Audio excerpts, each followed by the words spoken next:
guys, and welcome back to Van Gogh Goes Digital, where we delve into the captivating world of Vincent Van Gogh's artistry.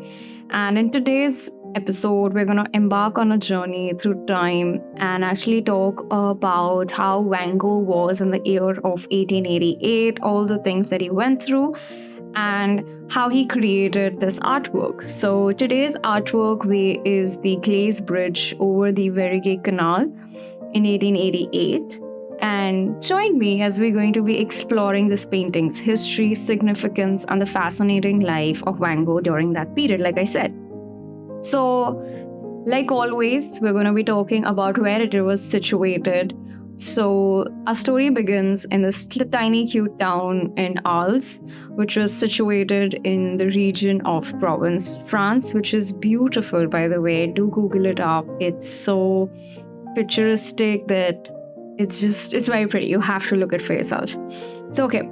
It was here in the summer of 1888. This artwork was created in the month of March that Van Gogh sought refuge in this beautiful town where he just wanted to get away from the bustling and the hustling of the city. I think that's one of the things that we are still craving in today's world where we're in the city, especially people in the cities, that after a point, we just want to run away from the chaos of the city, and just settle somewhere in the mountains for the peace and calmness, because I think that's something that I feel on a daily basis. But also at the same time, when we are there, we miss back home because we are so used to this hustling life of ours. Okay, so yes, coming back to the painting, let's immerse ourselves and actually dig deep, right? So the glazed bridge over the Verigay Canal showcases a tranquil scene, a bath in warm hues, along with the cools that you can see on the top and our rights.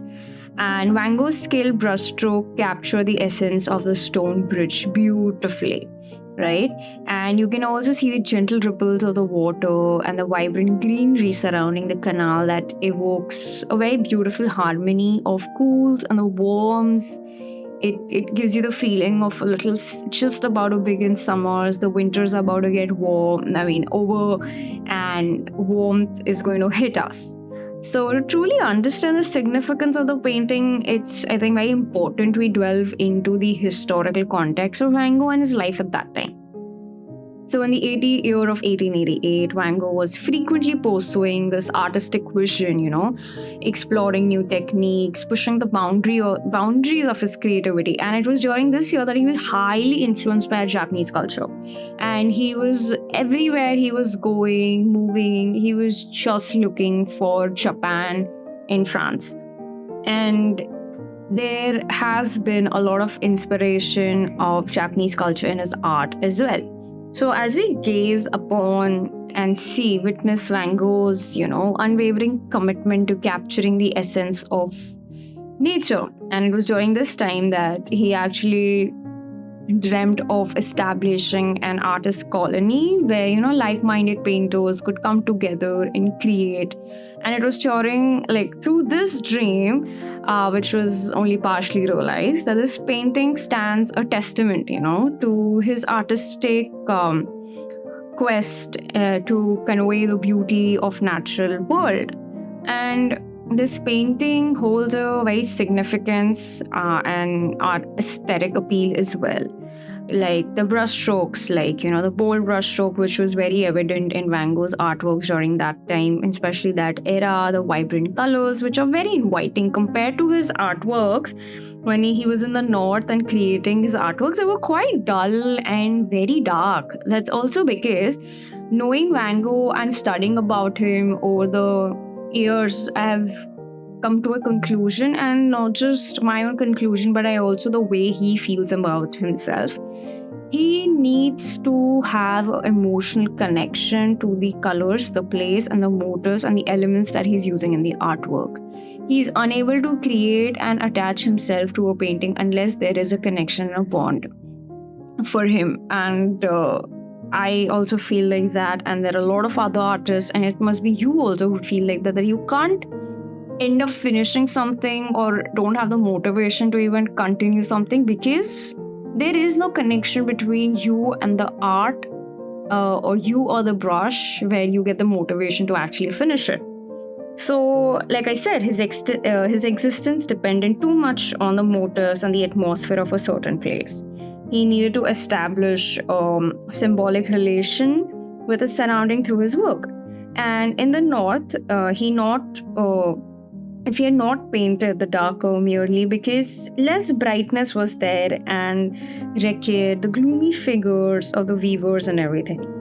He simply felt that the place was just too confined for him, and there is no scope for brightful or, colorfulness over there. And the colors and the emotions were extremely dependent on the environment as well.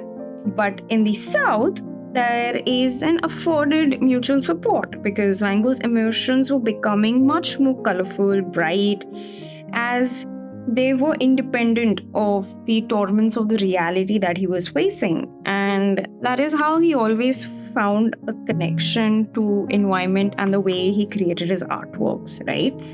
And the months that led up to his breakdown were informed by the imaged conception of a better world, and it was during this year only that he admitted himself into the asylum, and this is one of the early paintings that he created before that took place. And let me quote something that Van Gogh felt about himself, that and he's always prided himself on the speed of which he worked, and he felt really little egoistic. That was the only part of his life, I think, from whatever I have read till now.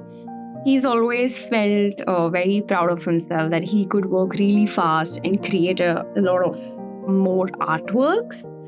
And that's what I really like about that he knew what he was good at, but also at the same time, he was a little demotivated with everything good that he was doing. So Van Gogh's idea ranged, very freely in the year of 1888, when he spent it in Arles, while he was at unease, and there was this nagging self-doubt that did not disappear whatsoever, but nonetheless, to be intrigated and in a concept of his artistic life, which indeed dependent on those very feelings, because without those feelings, he would not have ended up creating this beautiful masterpiece that we look at and adore today itself. And reinterpreting his own dissatisfaction was actually a sign of his artistic greatness. And as sad and depressing it sounds, but at the same time, these are the little things that actually drive artists. Me, for example. And Vincent now had accepted that as an integral component of his very existence. And in that spirit also, Theo had come to value in his brother during that time that they spent in Paris. So there's always this paradox that has always been in the heart of Vincent throughout, and the work that was his own major contribution to modern art. And of course, he found it impossible to detect this paradox in Japanese. I quote, "You know that the Japanese are intensively attracted to opposites. They eat salty sweets and baked ice cream and bake confections with ice." I unquote. So Van Gogh's remarks on these eating habits are from banal, in this style, as it were. He had always been reaching for infinity and had sought this unity if it evolved. Now that he had, shifted his attention to cuisine and boldly declared that it was his attitude of life, and paradox had actually become his second nature.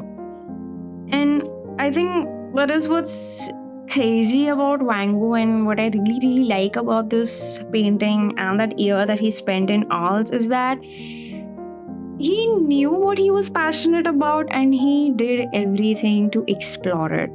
And he put his heart and soul into what he was doing and what he was trying to learn through it. And it's really commendable because education and knowledge was not as easily available back then as we have it right now, because we really have information at the tip of our fingers, and back in the day, to know so much about Japanese culture and to be so highly influenced about it to a point where it's affecting the way you perceive yourself and your lifestyle. It's really crazy, and I think that's what I really like about him. That he was a really passionate man, and he was just looking for someone or an audience or the customer base or like-minded artist, just to share his feeling and have this sense of belonging, I think, which we all are looking for. And I think I would like to conclude my today's video with that and this amazing journey of the glazed bridge over the Veregi Canal.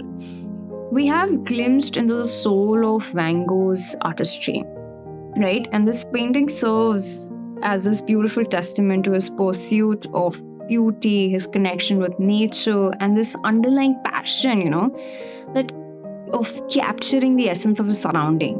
So I hope you liked today's video and today's episode. So please don't forget to subscribe and hit the notification bell to stay updated with every Van Gogh's new episode. Thank you for joining me today. And remember, art has the power to transport us in a new world, inspire souls. So until next time, keep embracing the beauty that surrounds you. Bye guys.